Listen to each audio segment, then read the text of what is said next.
Vamos ler o texto da palavra de Deus hoje, está em Romanos capítulo 9. Irmãos, eu vou pensar apenas 3 versículos desse capítulo. Esse capítulo é um capítulo maravilhoso. Eu quero apenas pegar esse texto como o início do que eu quero comunicar hoje à noite com você, meu irmão, minha irmã, e deixar que o Espírito Santo trabalhe em diferentes áreas da nossa vida. Eu vou apenas pensar o versículo 14, o versículo 20 e o versículo 21 do capítulo 9 de Romanos. Você encontrou? Romanos 9, versículos 14, versículo 20 e o versículo 21. Você está sentado perto de alguém, você não tem Bíblia, lê com o seu vizinho. Diz assim esse texto, o 14. Que diremos, pois? Há injustiça da parte de Deus? De modo nenhum. Versículo 20. Quem és tu, homem, para discutir com Deus? Porventura pode o objeto perguntar a quem o fez, por que me fizeste assim? Ou não tem o oleiro direito sobre a massa, para do mesmo barro fazer um vaso para a honra e o outro para a desonra? Pai, acrescenta essa palavra agora no nosso coração, Senhor. Fala, Espírito Santo, traga luz ao nosso coração, porque nesses poucos textos, Paulo está mostrando aqui o poder de Deus, a grandeza de Deus, a soberania de Deus. E com esse Deus não se discute, se obedece. Esse Deus é perfeito. Não há injustiça da parte de Deus. E Deus age no meio do caos para trazer vida e transformação. É isso que nós queremos. E queremos partir desta ideia, Pai, para fortalecer a nossa fé nesta noite na Tua palavra. Abre o coração, Pai, abre a mente do meu irmão e da minha irmã e nos faça sair daqui, Senhor, convictos, audaciosos, valentes, para uma semana de vitória. Que sejamos ser cristãos valentes, cheios de fé, de coragem, para avançar, buscar outras pessoas, transformar essa cidade com a pregação, com o amor, com a graça do Senhor Jesus. E que as palavras dos meus lábios, meditar do meu coração, sejam agradáveis na Tua presença, Deus meu, rocha minha, Redentor meu. Amém e amém. Irmãos, eu quero falar nesta noite sobre o seguinte tema: a vontade soberana de Deus na nossa vida. Esse capítulo e o capítulo 9, então, ele está recheado da verdade de que Deus é soberano. Em Deus não há injustiça, Deus é santo, Deus é puro, Deus é correto, Ele é perfeito na sua essência, Ele é imutável, Ele não muda nunca, Ele independe de circunstâncias, Ele fez todas as coisas e Ele domina sobre todas as coisas. Se eu pudesse, na verdade, definir esse capítulo, eu definiria como nesse texto nós encontraríamos a sabedoria soberana de Deus e a sua graça operando o seu propósito, isto é, a sua vontade na nossa vida, apesar da nossa infidelidade. Por isso eu quero focar 3 áreas hoje à noite, sobre a soberania de Deus. Primeiro, é que Ele quer ser um Deus soberano sobre a nossa vida espiritual. Nossa vida espiritual é muito importante. Ele quer ser Senhor soberano sobre a nossa vida espiritual. Segundo lugar, que Ele é Deus soberano sobre a nossa vida diária. Nós não estamos soltos aqui, perdidos aqui. Os seus filhos, a igreja de Cristo, os salvos pelo Senhor. Ele é Senhor soberano sobre a nossa vida diária. Porque na nossa vida diária, nós encontramos e vivemos circunstâncias que você jamais poderia imaginar na sua vida. E de repente aparece esse fantasma diante de nós. Deus é Senhor soberano sobre a nossa vida diária. Em terceiro lugar, que Ele é Senhor soberano sobre o mundo. Esse mundo confuso e trágico que nós estamos vivendo. Então eu quero olhar rapidamente com os irmãos esses 3 aspectos, pensando na vontade soberana de Deus. Por que, irmãos, no meu coração veio a vontade de pregar esse sermão? Porque nós estamos vivendo no caos. Nós estamos vivendo dias confusos, dias inseguros, dias difíceis, no Brasil e no mundo. Se você fizer uma caminhada pelos continentes, você só vai ver miséria. Olha o que está acontecendo hoje, lá no Oriente Médio. Olha o que está acontecendo no Iraque, no Irã. A ameaça do Irã sobre Israel. sobre os Estados Unidos, sobre os países, outros países. A crise interminável entre palestinos e judeus.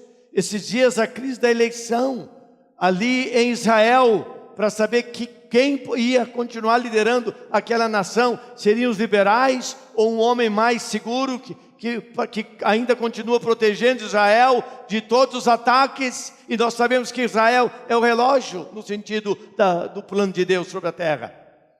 O que está acontecendo na Rússia, a Europa despedaçando, a imoralidade em todos os lugares, os Estados Unidos e todo o seu caos, a imoralidade nos Estados Unidos, que nós estamos vendo na Coreia do Norte.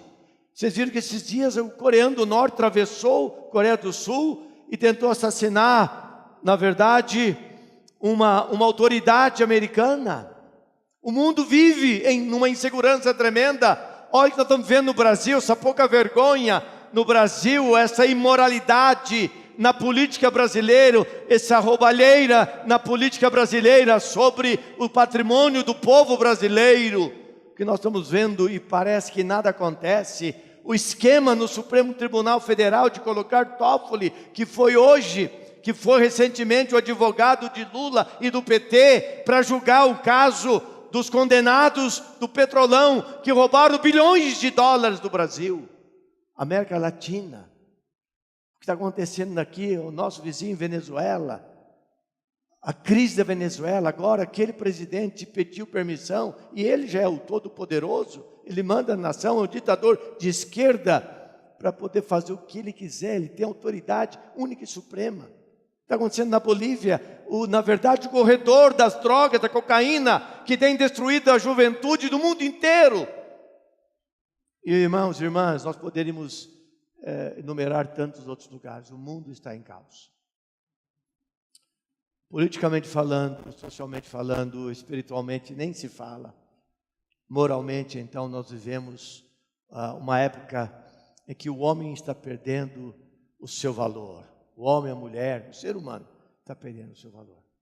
E diante disso que eu quero trazer uma palavra para nós, como igreja, como pastor dessa igreja, para vermos Deus agindo nesse caos, porque senão você não tem esperança mais. Se você não entender o papel, a soberania de Deus nesse caos, o que nos resta? Nos resta nada mais.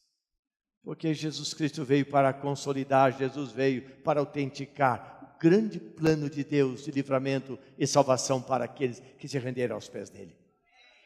E louvado seja Deus por você que está aqui, por você que tem entendido essa palavra, você que me ouve pela internet, você que me ouve pela televisão, de que é só esperança nesse quadro tétrico, nesse quadro terrível da história da humanidade. Quem está firmado na rocha, que é Jesus Cristo, que é a nossa única esperança.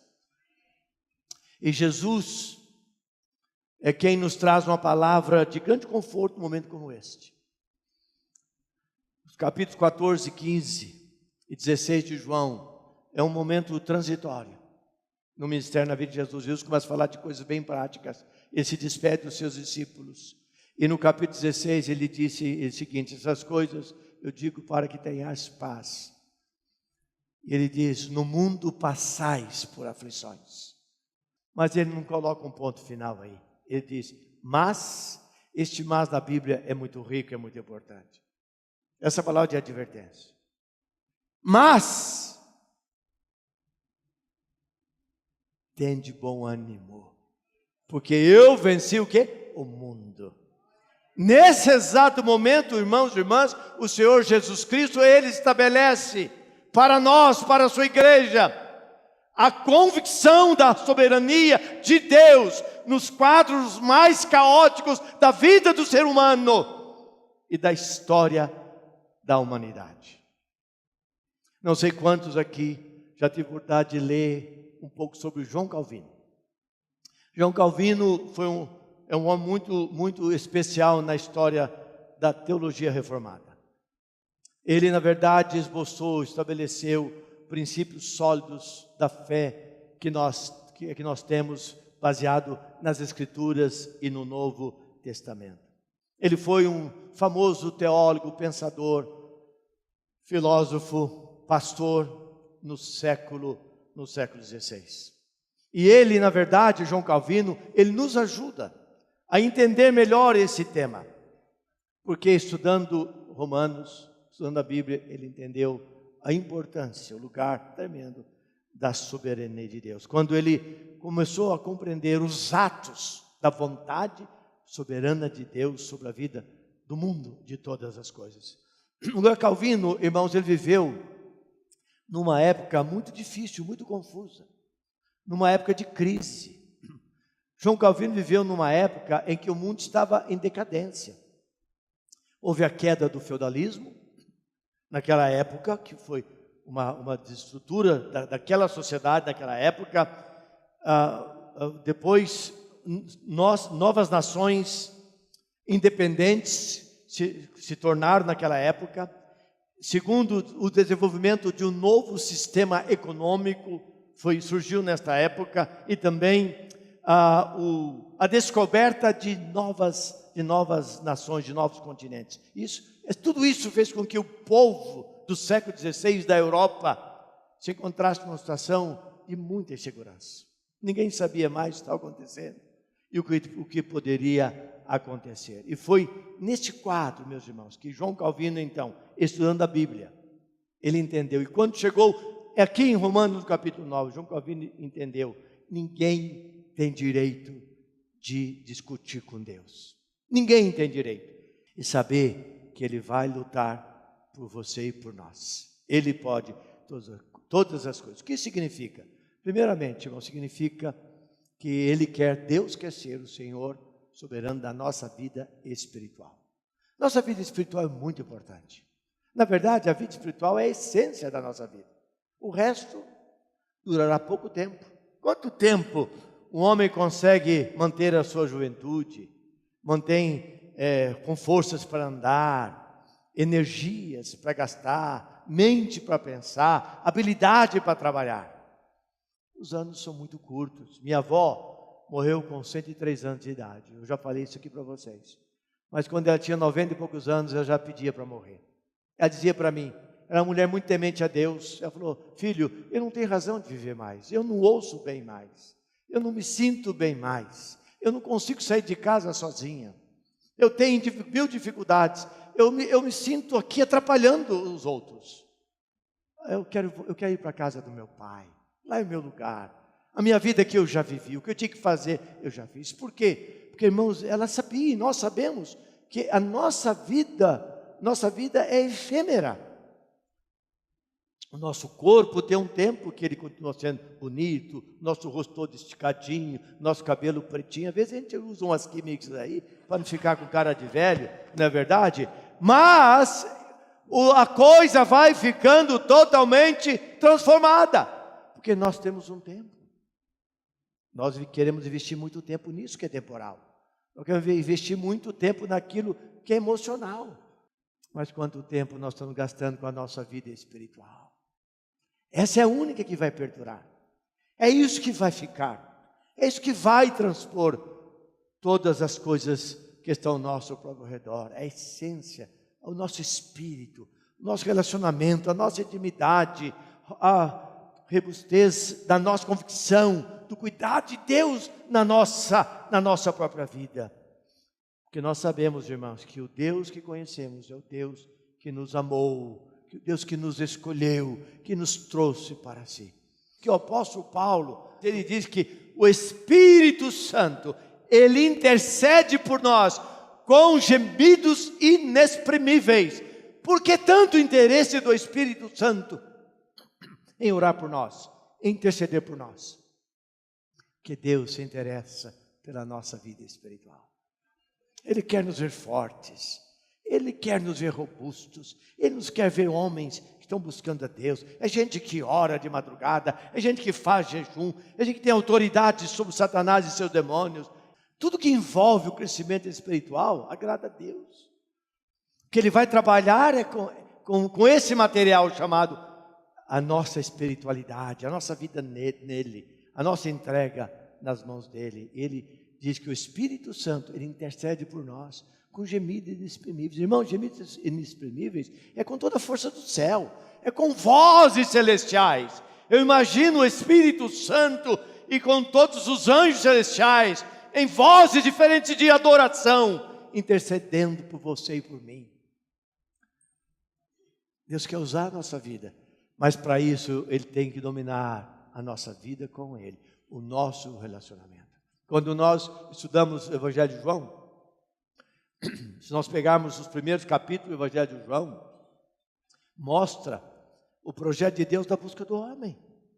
Quando João queria mostrar a divindade de Deus, quando ele começa apresentando, no princípio era o verbo estava com Deus, o verbo era Deus. E logo no versículo 12 diz, pois todos quantos o receberam Jesus, deu-lhes o Pai o direito de serem feitos, transformados em filhos de Deus, a saber, os que creem no nome do Senhor Jesus Cristo. Quando você vai para o capítulo 3, a experiência de Nicodemos, aquele homem sábio, respeitado naquela sociedade, e Jesus disse: Nicodemos, eu tenho um recado para você, se você não nascer de novo, você não entrará no reino de Deus. Mas como eu vou nascer de novo? Eu sou velho, voltar para o ventre da minha mãe? Ele disse: não, Nicodemos, tem que nascer da palavra de Deus, a vontade de Deus, o plano de Deus, a redenção de Deus e do Espírito Santo de Deus. É uma experiência que transforma, faz a pessoa a ter um entendimento maior de Deus e do projeto dele na nossa vida espiritual. E ele disse: não te importa de eu te dizer, Nicodemo, você precisa nascer de novo. E o capítulo 16, o versículo 16, o versículo 17, que mostra do amor ilimitado de Deus que veio ao mundo para que quem nele cresce não perecesse, mas tivesse a vida eterna. Quando nós vamos para o capítulo 15 de Lucas, que nós encontramos Jesus naquelas 3 parábolas, que na verdade falam de uma mesma verdade, de um mesmo fato, é Deus buscando o perdido. Foi buscando a ovelha perdida, foi buscando a moeda perdida, foi buscando o filho perdido, o filho pródigo.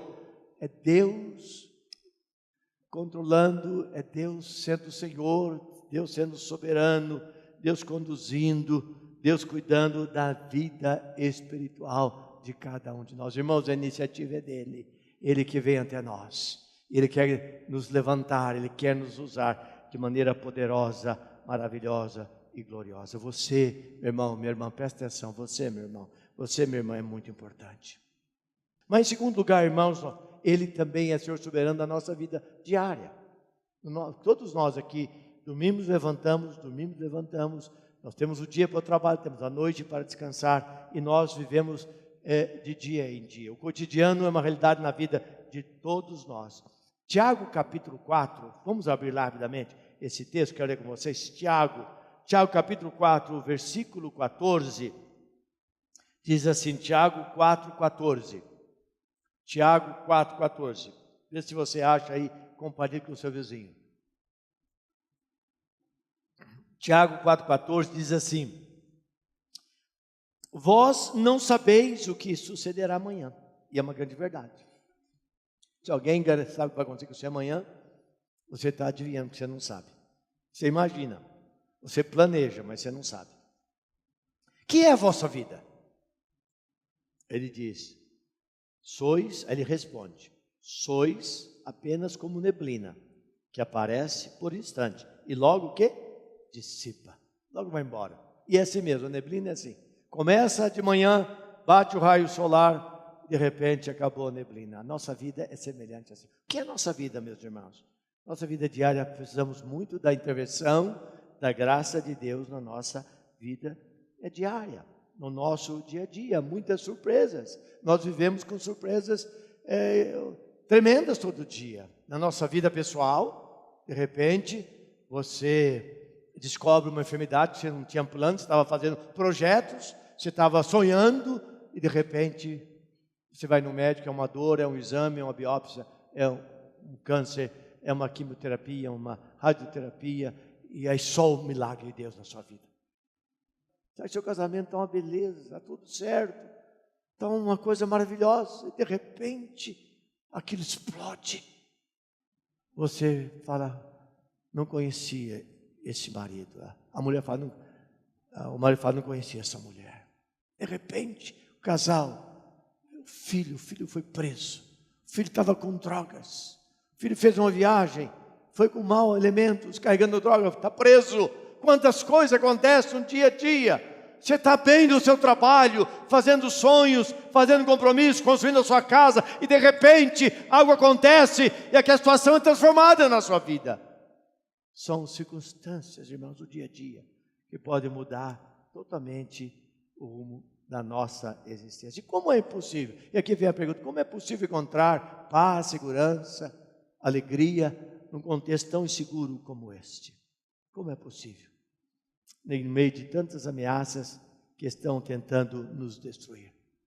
Aí voltamos então para aquele que é soberano do nosso dia a dia.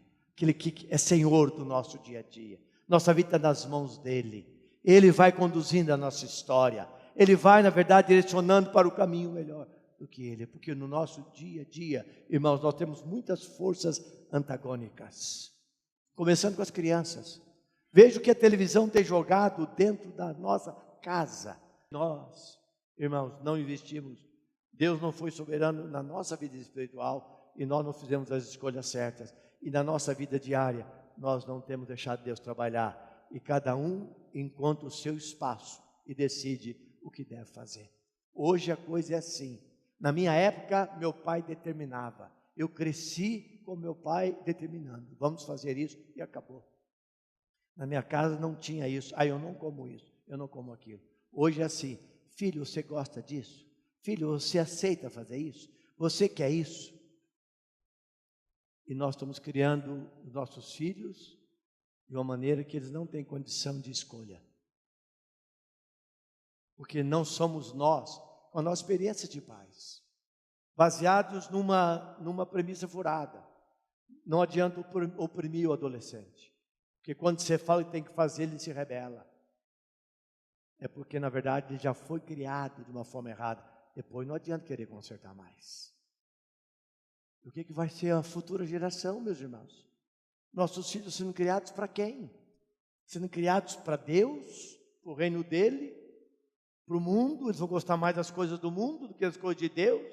Nossos filhos não vão dar continuidade ao nosso chamado. Nossa família é uma família sacerdotal, onde nós amamos a Deus e passamos Deus para os nossos filhos, e eles vão continuar. Eu sei, meus irmãos, minhas irmãs, que nem nós não temos solução sobre todas as coisas. Todos nós enfrentamos dificuldades nessas áreas.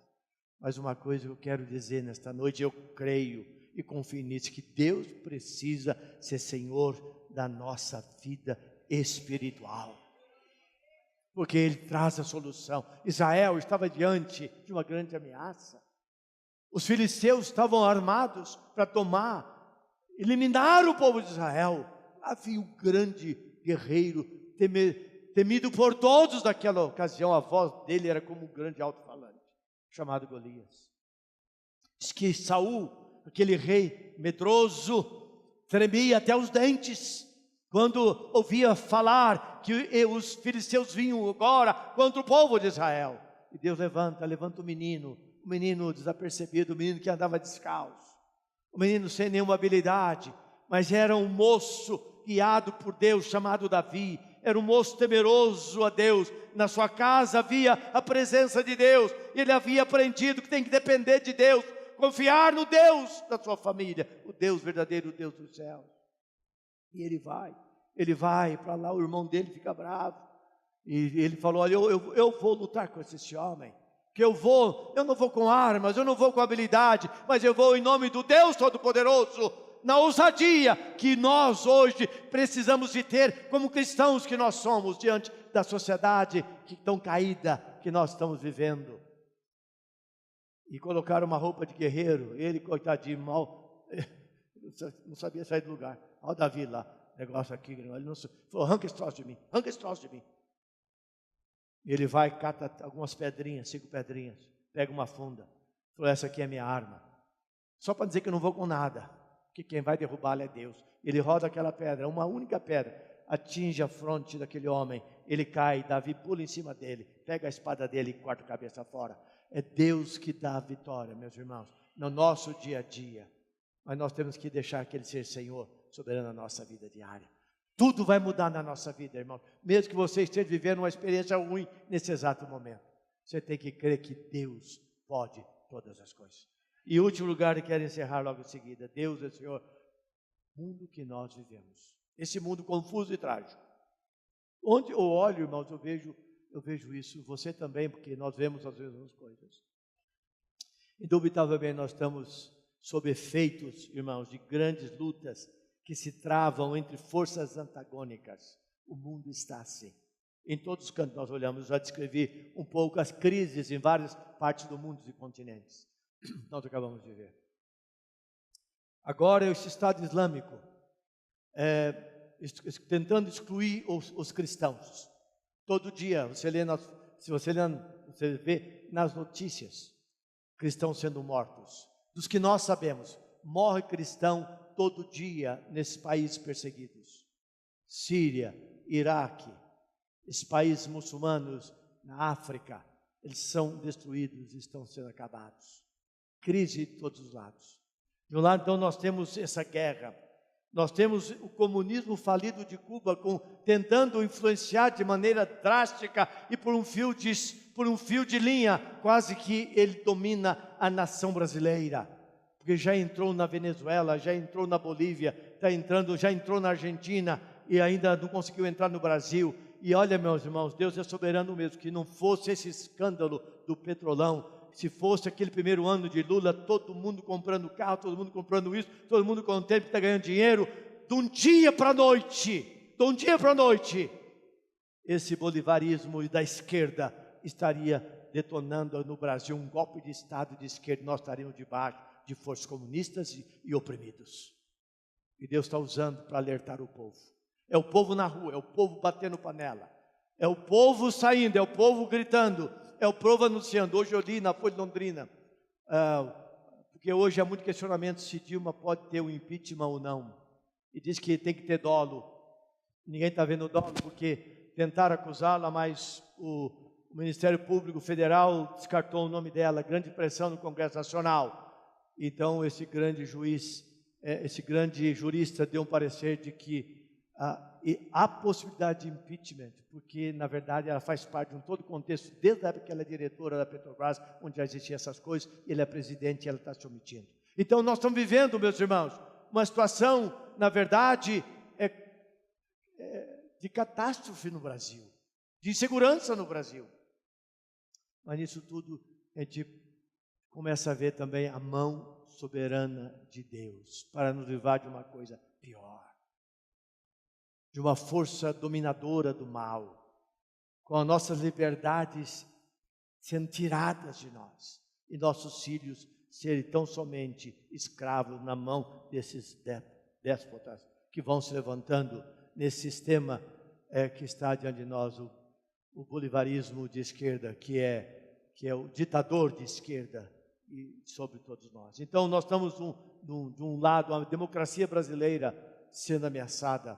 Nós estamos do outro lado, o materialismo tomando conta de nós. Cada vez mais nossa mente está no material, está naquilo que é metal. Do outro lado, o secularismo tomando conta de nós.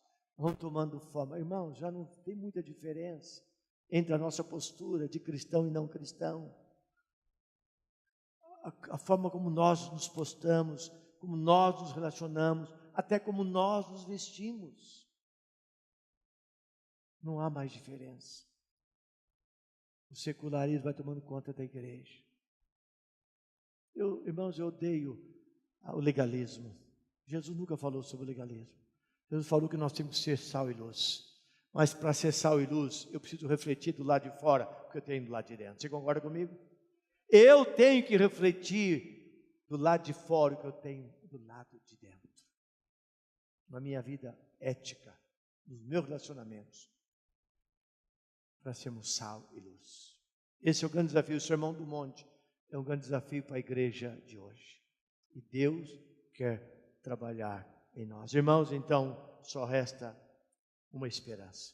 Eu sou da época, me recordo, em que estava em moda uma frase: Jesus, a única esperança. Muitos aqui de vocês vão lembrar. É uma frase que ficou no meio dos evangélicos no Brasil inteiro. Jesus é a única esperança. E essa é a frase que tem que soar no nosso coração: Jesus, a nossa esperança. Deus está no controle, Ele é Senhor soberano, Ele quer reinar, Ele quer conduzir a sua vida espiritual, sua vida diária, e esse mundo que nós vivemos. Não podemos temer, sabendo que Ele cuida de nós. A ressurreição de Cristo já mostrou, a ressurreição de Cristo é a prova cabal de que Jesus Cristo, quando Ele morreu na cruz, fez a expiação e levantou no terceiro dia, naquele domingo de manhã, Ele destruiu todas as forças do mal e da morte, para dar vitória para a sua igreja. Agora essa igreja precisa tomar posse disso, ser um povo corajoso, ser um povo valente, ser um povo de fé, ser um povo que serve, um povo que alce grandes voos no lugar aonde o Senhor nos tem plantado. Esse é o tempo, irmãos, de nós crescemos em Deus. Esse é o tempo de nós crescermos diante de Deus. Esse é um tempo, irmãos, de nós deixarmos ser usados por Deus. Deus quer usar a sua vida, sabendo que Ele pode todas as coisas. Eu encerro concluindo com este poeta sacro que nos conclama dizendo o seguinte: prestemos culto à majestade do eterno Deus de grande amor, de imenso amor. Sejamos filhos da verdade, sejamos servos e servas do Senhor.